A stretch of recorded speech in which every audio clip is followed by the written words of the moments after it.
I'd like to take a few minutes to give you some tips on how to take a hopper car of whatever scale you're working in and make it both run better and look better. Maybe you bought it ready to run. Maybe you bought a kit, either one of the current kits or one of the older kits at a train show. And I'm assuming that you know how to assemble them, so let's just talk about, first of all, a few tips on getting them to run better. First of all, strongly suggest that you take the plastic wheels that come with the kit and take them off and get rid of them and replace them with one of the aftermarket metal wheel sets that you can get from your local hobby shop or online. I would recommend that you standardize which brand that you use. And I think there's quite a number of very good ones out in the market. And just looking at the ends of the axles on this plastic one in this hand and the metal one here, you can see a difference in the taper and the sharpness of it, and that helps it run better in the side frames. Also, the metal wheels run freer on your track, and we'll talk more about that later. But you take a look here, these have been replaced, and if you give it a spin, that is still spinning, very freewheeling. They're just excellent. Okay, so recommendation 1, replace the plastic wheels with metal wheels. Recommendation 2 would be to replace the couplers that come with the kit with whatever you decide to standardize on your layout or module. If you belong to a club, they probably specify which one. This happens to be a KD number 5. It's an excellent coupler. Some people think it's a little large, a little overscale, but it operates flawlessly. And again, one of the key things is that there's a number of very good couplers out there on the market, is, I think, to standardize. So, second recommendation, standardize your couplers, replace the ones that come with the kit with whatever your standard is. And the third recommendation is to weight the car according to the NMRA's recommended practice RP 20.1, and you can find that on the NMRA website, and they give recommended weights for cars in all the scales from O down to N. Since this example I have here is HO, what HO says is that the weight of a car should be an initial weight of 1 ounce plus a ½ ounce for each inch of the car body. So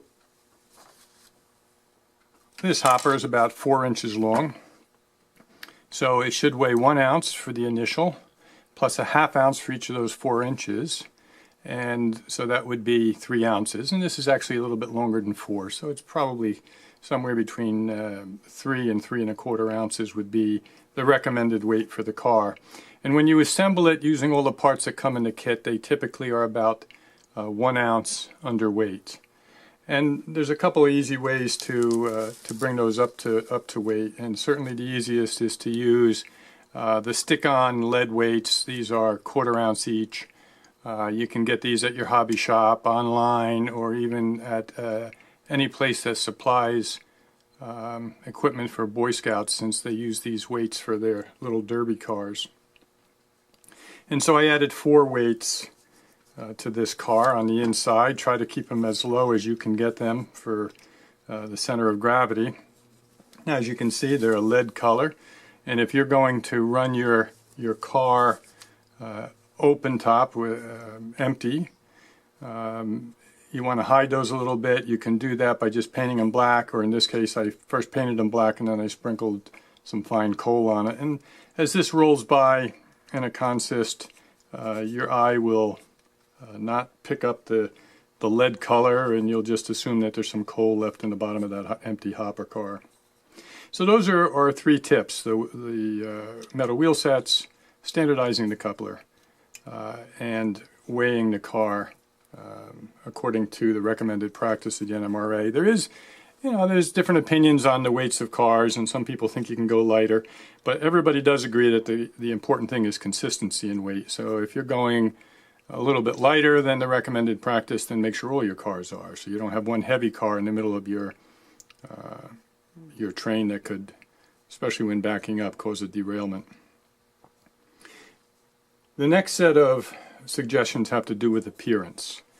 And this is a very nice looking model. But if you look at it, it's shiny black and cries black plastic. Even if the car was brand new out of the paint shop, in this case out of the New Haven paint shop, it wouldn't quite look this plasticky. So some degree of weathering on the car would really enhance the look. Weathering is a hobby unto itself, and the number of ways to weather a car are so varied that it would take many videos to look at them all. Certainly there's modelers who do a fantastic job with an airbrush. There's those who have specialized in using artist oils to weather rolling stock.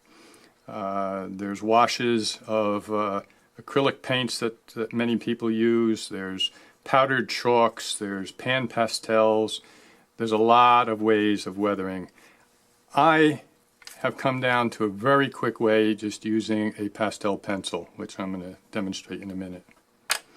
The other recommendations besides weathering the sides of the car with my pastel pencil would be to take the weights that come with the car, which are steel and bright silver, and even though they are buried underneath the slope of the hopper, if you ever were going to take pictures of this on your layout at track level, you would see this in your photograph standing out like a sore thumb. So, take the 30 seconds that it takes to lay a few of your weights out on a piece of newspaper and take a rattle can of inexpensive flat black paint and just spray them. So you can see that the weight here in the car is a flat black. That is not going to stand out at all if you photograph at track level. So that's a tip. And of course it also protects it from rusting in a humid basement. The second suggestion is to weather your side frames on your trucks and the facings of the wheels. These metal wheels are very nice, but they also are shiny, and the wheel sets themselves are shiny black, and it really is enhanced if you just take the time to weather the side frames of the trucks a little bit and weather the faces of the wheels. And here you can see the difference between the out-of-the-box wheel set and one that's been weathered, and that's all of about a minute's worth of work, and I'll show you how I do that. Take your favorite rust color of water paint, and mine is a mixture, and that's why I have it in this bottle. It's a 50-50 mix of Polyscale Rust and Polyscale Rail Brown.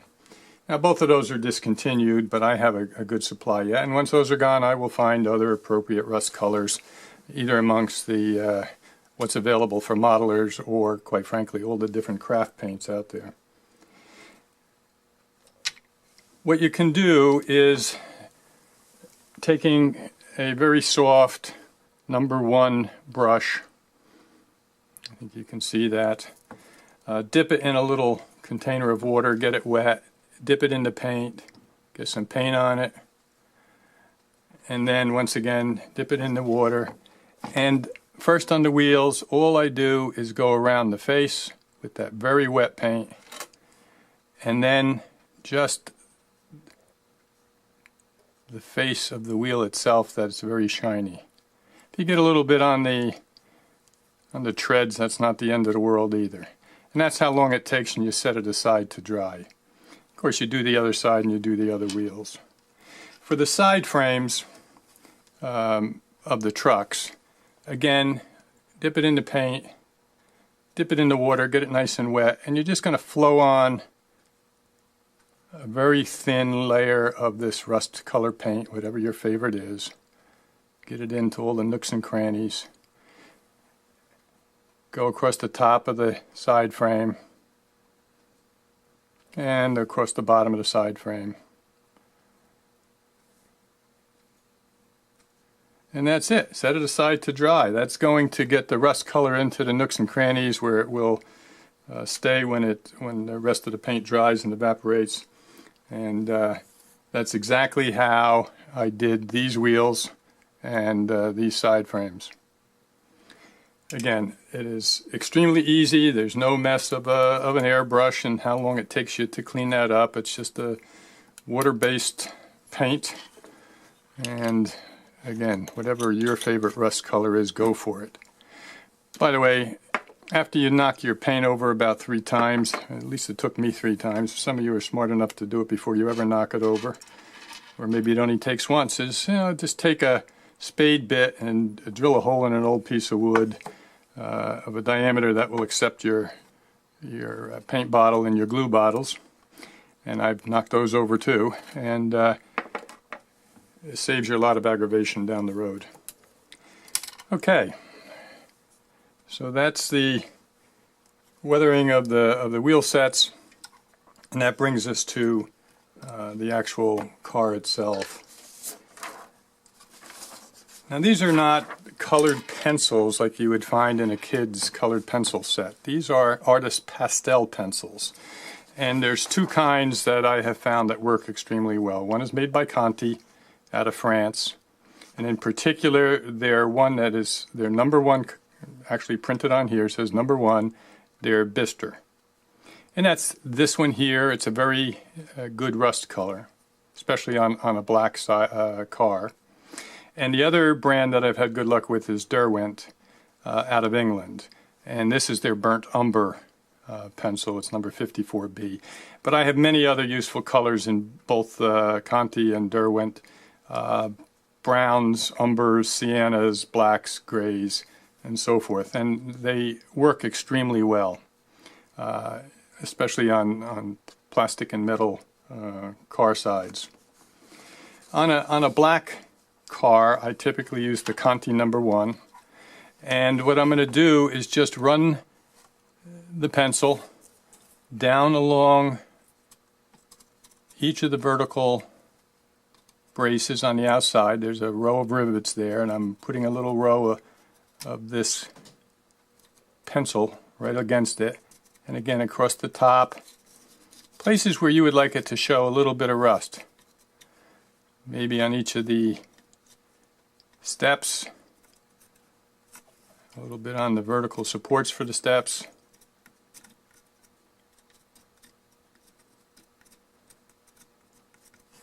And we'll do this one yet too.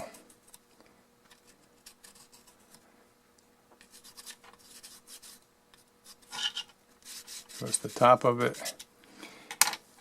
Now you can already start to see some color. And then I take, I guess this is an eyeliner or well, it's made for cosmetics for the eyes that the ladies use. And it's like a sponge. You can get them at the beauty supply store or your local drug store, and just use it to blend that pencil that you did into the side of the car.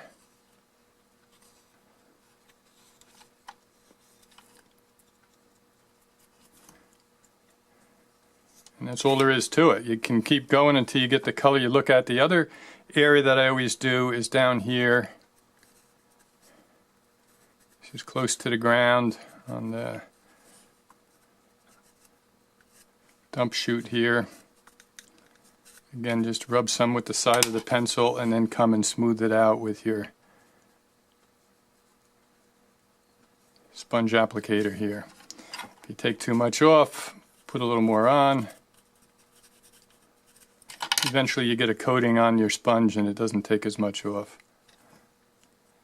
And you get the idea. That's all there is. And that stands up very good to handling. And it will give you a pleasing look on the side of the car. And again, compare that to, the raw black plastic. This was all done just with the Conti pencil and then blending it with the sponge applicator.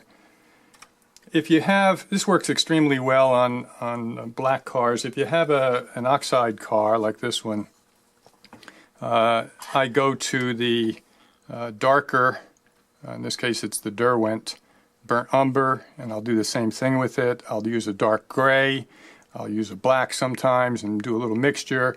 And again, it just gives you a generic weathered look. Now I grant you this is not trying to model a specific rusted car on the New York Central that you have a picture of, and that is certainly an aspect of the hobby that I admire. I've done it myself on a couple of occasions, but for the rolling stock, for the most part on my layout, it's just very quick, down and dirty type of weathering that I do. And of course the last thing to improve appearance would be put some kind of coal load in. Many of the companies nowadays actually provide a plastic insert. This one's magnetic, so you can use it as a removable load. They are specific to a particular car in terms of fitting it. And when you want to remove the load, you just take a magnet and you can pull it right out and replace it. And many of these look pretty good right out of the package, and others look a little bit like plastic. And then I suggest that you just take a wide paintbrush and with a very dilute mix of white glue, paint over that load, and then sprinkle it with model coal like I did on this Westmoreland car. And that's it.